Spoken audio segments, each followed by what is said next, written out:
Hello' বন্ধুসকল, আজি আপোনালোকৰ মাজত নতুন বিষয় লৈ আপোনালোকৰ উপস্থাপন কৰিব বিচাৰিছোঁ।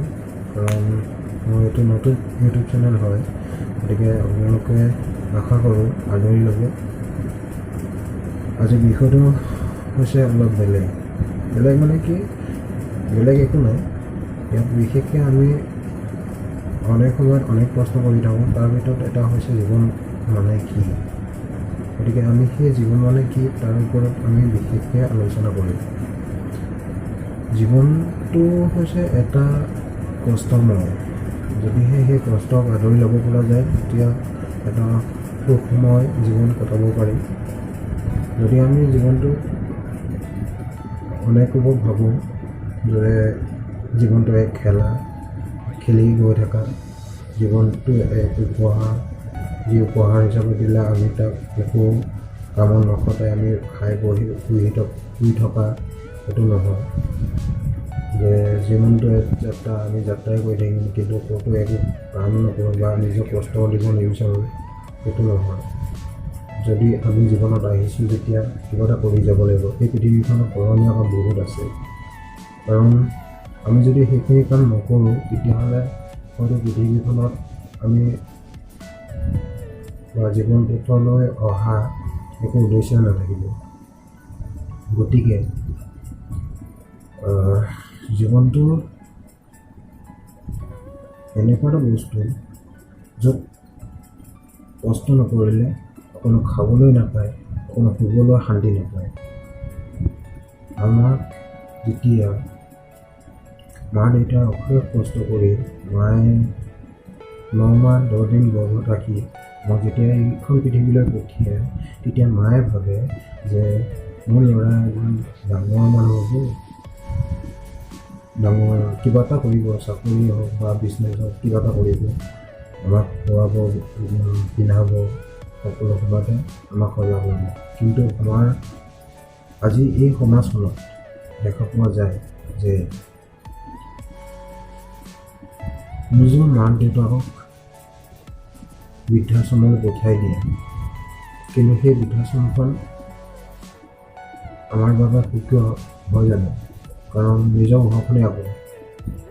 যেতিয়া আমাৰ মা দেউতাই কষ্ট কৰি তুলি ডাঙৰ দীঘল কৰিলে, গতিকে তেনেস্থলত আমি জানো মাক দেউতাক আমি বৃদ্ধাশ্ৰমলৈ পঠিওৱাটো যোগ্য নহয়। কিন্তু মই ভাবোঁ সেইটো কেতিয়াও কৰিব নালাগে। কাৰণ মা দেউতাই যেতিয়া আমাক ডাঙৰ দীঘল কৰিছে, তেতিয়া ভাবিছিলে যে মোৰ ল'ৰাই কাম কৰিব, ভাল কাম কৰিব, আমাৰ ঘৰখনত এটা সুনাম কঢ়িয়াই আনিব। কিন্তু সেই সুনামৰ ফলত কি হৈছে, বৃদ্ধাশ্ৰমলৈ পঠাই দিছে। কিন্তু এইটো হ'ব নালাগে, কাৰণ নিজৰ ঘৰখনতে ৰাখক আৰু জীৱনৰ যিটো কষ্টময় সেইটো বুজক আপুনি। কাৰণ জীৱনত কৰণীয় বহুত থাকে। জীৱনটোত আমি কি কৰিব লাগে, যিয়ে কষ্ট নহয় আমি কৰি যাব লাগে। ভগৱানৰ ওপৰত আস্থা ৰাখিব লাগে। যেতিয়া আমি ভগৱানৰ ওপৰত আস্থা ৰাখোঁ, তেতিয়াহে আমি জীৱনত সফলতা লাভ কৰিব পাৰোঁ। যদি আমি ভগৱানকে আস্থা নাৰাখোঁ, তেতিয়া জীৱনত একো সফল হ'ব নোৱাৰোঁ। কিন্তু এটা কথা ঠিক, আমি যিমানে ভগৱানক স্তুতি নকৰোঁ বা কিয়, মন্দিৰতে হওক, নামঘৰতে হওক, য'তে নহওক, কিন্তু ভগৱান আমাৰ অন্তৰতে আছে। আৰু এজন ভগৱান হৈছে আমাৰ মা দেউতা। সেই মা দেউতাক যদি আমি শুশ্ৰূষা কৰোঁ ভাল মনে, তেতিয়া আমি ভগৱানক বিচাৰি নগ'লেও হয়, মন্দিৰত বা নামঘৰত। গতিকে জীৱনটো কষ্ট কৰি যিখিনি পোৱা যায়, যিখিনি সুখ পোৱা যায়, সেইখিনি সুখ আনক বিলাবলৈ চেষ্টা কৰিব লাগে। যদিহে সেইখিনি সুখ পাবলৈ যদি তুমি কষ্টই নকৰা, তেতিয়াহ'লে জীৱনত জন্ম লোৱাটো আমাৰ বাবে বা তোমাৰ বাবে এটা বহুত বেয়া কথা।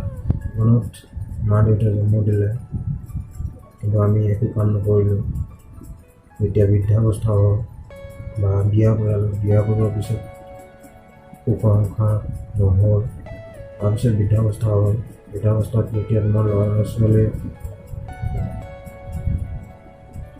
তোমাক যদি শুশ্ৰূষা নকৰে বা আমাৰ বৃদ্ধাৱস্থাত যদি শুশ্ৰূষা নকৰে, তেতিয়া আমাকো যদি বৃদ্ধাশ্ৰমলৈ পঠাই দিয়ে, তেতিয়া কেনেকুৱা লাগিব সেইটো নিজে অনুভৱ কৰিব লাগে।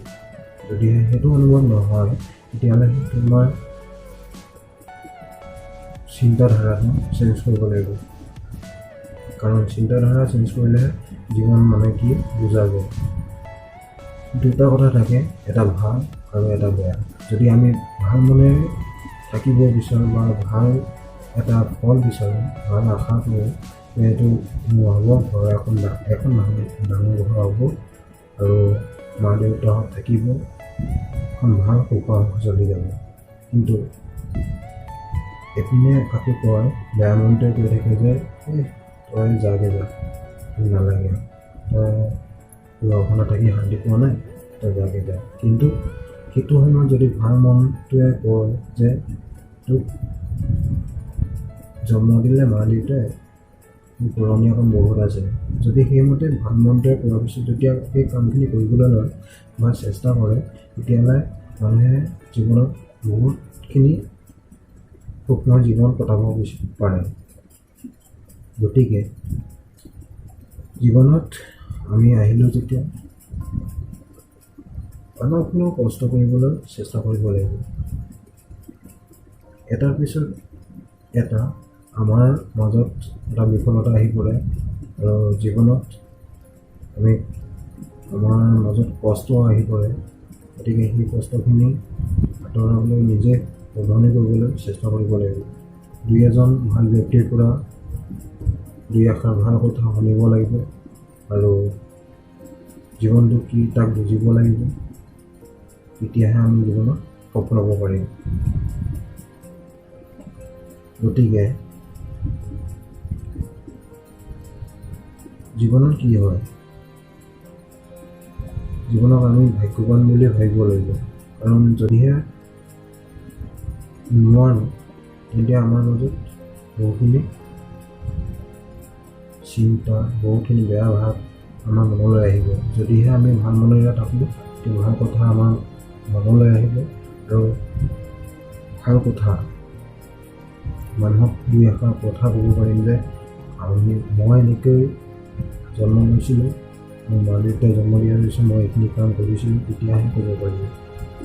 যদিহে আমি সেই ভাল চিন্তাধাৰা কৰোঁ, যদি ভাল চিন্তাধাৰা নকৰোঁ, তেতিয়া নিজৰ ল'ৰা ছোৱালীক কি শিকাম বা কি শিকাবা, এইখিনি নিজে উপলব্ধি কৰিব লাগিব। গতিকে অলপ জীৱনটো বা জীৱন মানে কি নিজে বুজাটো উচিত। আৰু যদিহে এই জীৱন মানে কি বিষয়টো কিবা ভুল ভ্ৰান্তি হৈছে যদি মোক কমেণ্ট বক্সত জনাব আৰু মই আৰু অলপ চেষ্টা কৰিম শুধৰাবলৈ। যদি এই ভিডিঅ'টো চাই ভাল পালে তেন্তে লাইক কৰক, কমেণ্ট কৰক, ছাবস্ক্ৰাইব কৰক আৰু কমেণ্ট বক্সত কমেণ্ট কৰিবলৈ নাপাহৰিব। গতিকে জয় আহোম।